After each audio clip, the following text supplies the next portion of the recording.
हरी हरी घास और काले काले बादल, ठंडी पड़े फुहार मेरी ननदी, चल सत्संग में चलांगे। हरी हरी घास और काले काले बादल, ठंडी पड़े फुहार मेरी ननदी, चल सत्संग में चलांगे।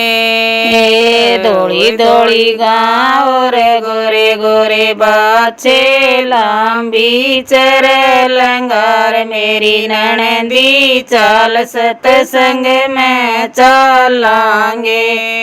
धोली धोली गाँव रे गोरे गोरे बाछे, लंबी चरे लंगार मेरी ननदी, चल सत्संग में चलांगे। हरी हरी घास और काले काले बादल, ठंडी पड़े फुहार मेरी ननदी, चल सत्संग में चलांगे। हरी हरी घास और काले काले बादल, ठंडी पड़े फुहार मेरी ननदी, चल सत्संग में चलांगे।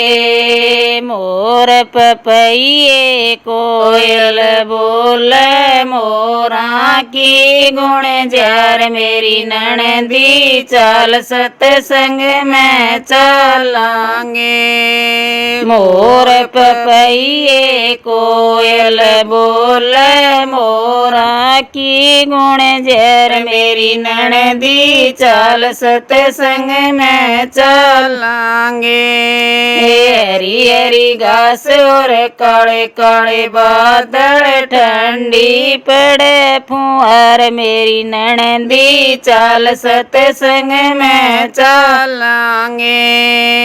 हरी हरी घास और काले काले बादल, ठंडी पड़े फुहार मेरी ननदी, चल सत्संग में चलांगे। मीरा का तो बजैक तारा, साधवा की बज खड़े ताड़ मेरी ननदी, चल सत्संग में चलांगे। मीरा का तो बजैक तारा, साधवा की बज खड़े ताड़ मेरी ननदी, चल सत्संग में चलांगे। हरी हरी घास और काले काले बादल, ठंडी पड़े फुहार मेरी ननदी, चल सत्संग में चलांगे। हरी हरी घास और काले काले बादल, ठंडी पड़े फुहार मेरी ननदी, चल सत्संग में चलांगे। मीरा के प्रभु गिरधर नागर, कर देंगे बेड़ा पार मेरी ननदी, चल सत्संग में चलांगे।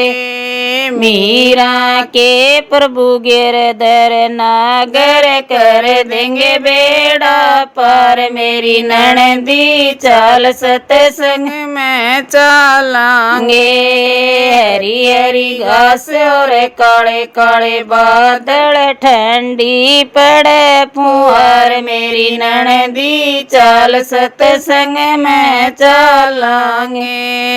हरी हरी घास और काले काले बादल, ठंडी पड़े फुहार मेरी ननदी, चल सत्संग में चलांगे।